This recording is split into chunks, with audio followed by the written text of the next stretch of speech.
Well, hello everybody. How's everyone's night going? I know I'm doing terrific.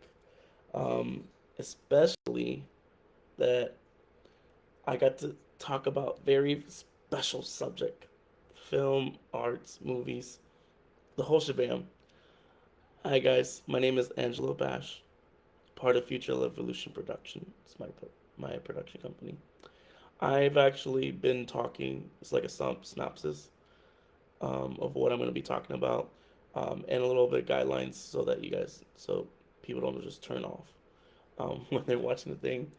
I do reviews. I've been doing reviews for many years on my YouTube channel. That's really got me going on YouTube and as an influencer as well.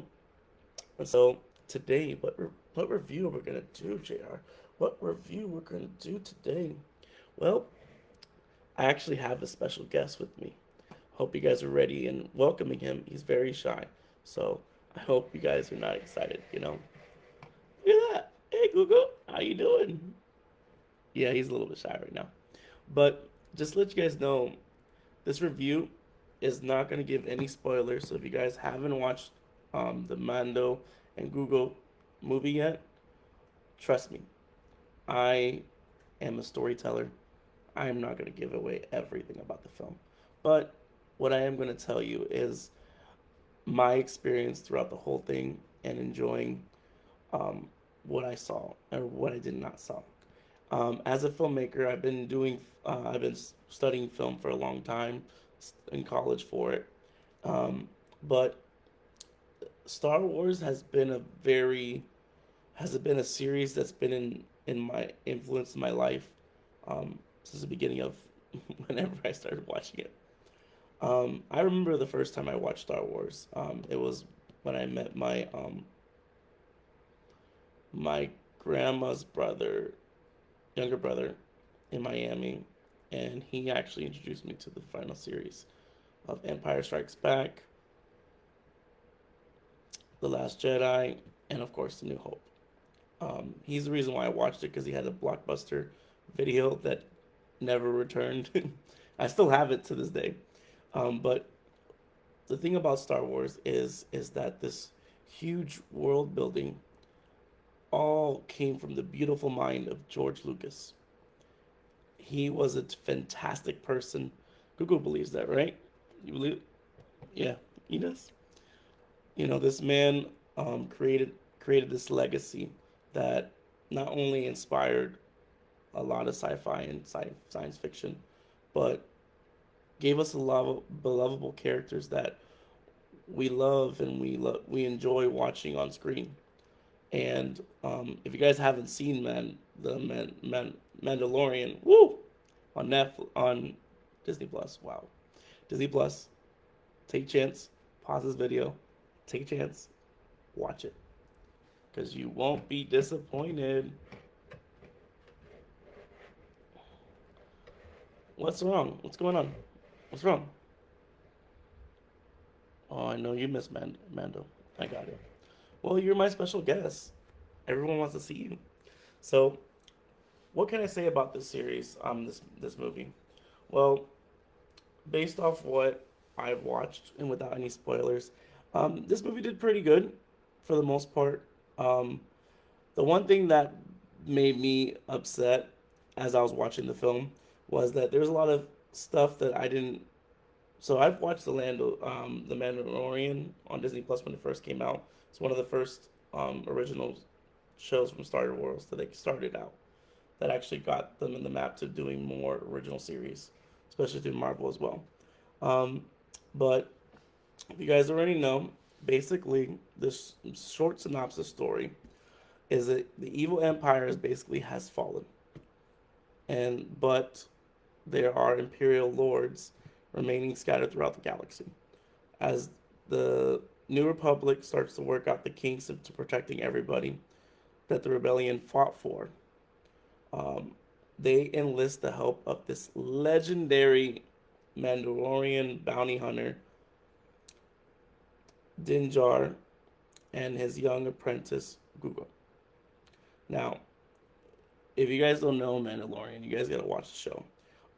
I gotta go back and watch the show because clearly, as I was watching the film, there's learned certain things that didn't make sense to me, and I thought it was bad storytelling.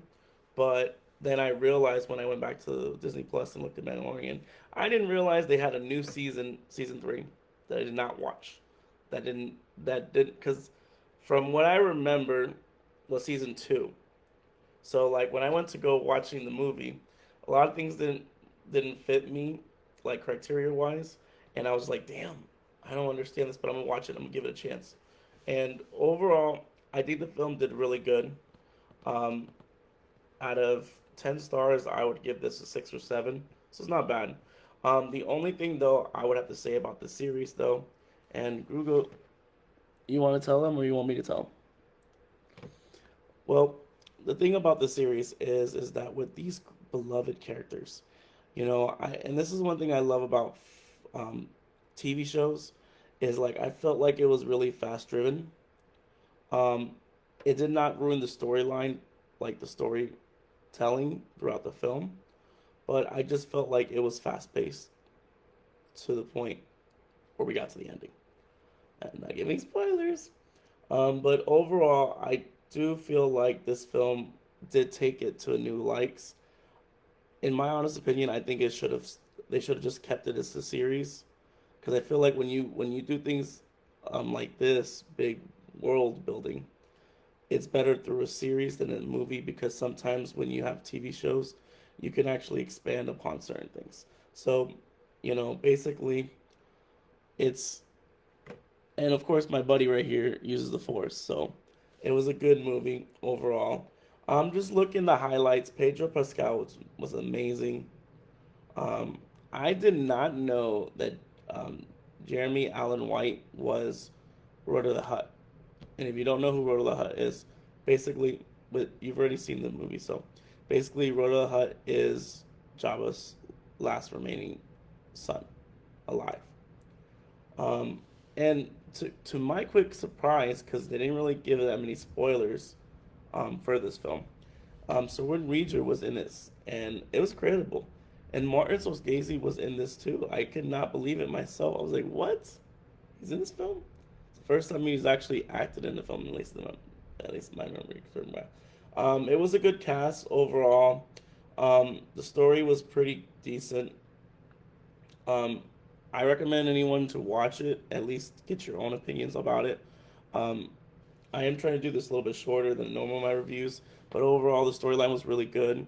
It kept me on my seats, um, especially a lot of the most serious scenes with Mando and Google, and how their relationship is what made me want to watch Mandalorian.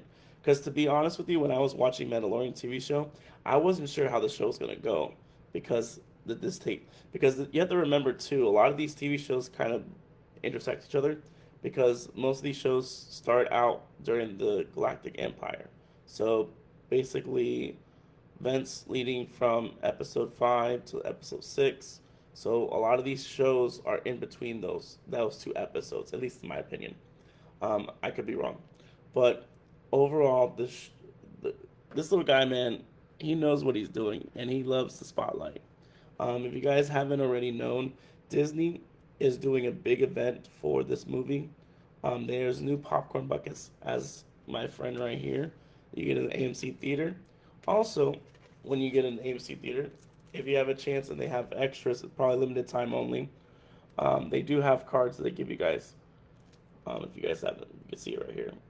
But overall, I actually dressed up this time because I do have a Mandalorian helmet, not Mando's, but I think the villain in the first season, I have his helmet, and so like I dressed up and I was going to AMC because I just recently moved to a new area up in Orlando, close downtown. So basically, um, I love where I live now because the theater's literally like 2 minutes away, and not many people were there. It's a small theater.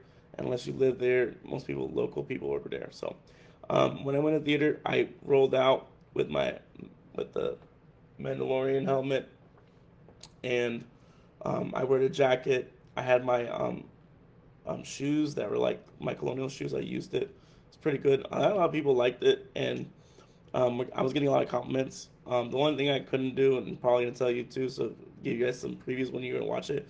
If you're gonna dress up for this movie, make sure that you don't wear your helmet because apparently, I don't know if any other Regal or Cinemark or whatever theaters you're gonna see it, they would not let you wear your helmet while you're there.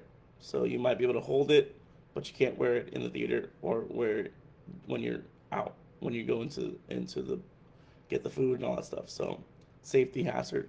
So, but just wear your Star Wars shirt, baby. The Millennium Falcon, baby. But I'll leave you guys with this message. Um, this tale does not feel like it's this movie. I feel like they're setting it up for something big. I don't know what is. I don't know if it's gonna be another series, season 4 maybe, or maybe a new movie. But the way that they ended things, it's pretty interesting, and I love this. Out of all the series, Ahsoka, Mandalorian, Skeleton Crew, Bad Batch, all the shows they've been, Mandalorian's been the one that really captivated me the most. And I hope you guys get a chance to watch this when you can. And I didn't give any spoilers out, so my review, it was a good movie, good Star Wars film. Um, could it have done a little better? It could have done a little better, but overall, it was great. Storytelling was great. The acting was great. You're gonna see some very soon thing with Red of the Hutt, Mandalorian. Probably see a new starship. Who knows? But I'll leave you guys with that message. Thank you guys for always watching my channel. Um, it amazes me how many people watch my stuff. Whether you're a fan or you're just tuning in right now, anything you guys do, liking it, sharing it, commenting on any of my stuff from Instagram to TikTok. I am an influencer on TikTok, so I do have a big following on there. But you guys are awesome. And honestly, I'm a very creative person, a very eccentric person. But the reason why I do all these things, these videos, is because I like to share. I like to share myself to the world and share my thoughts, and connect with like-minded people that enjoy Star Wars, as you could say. But Angelo Bash is signing off.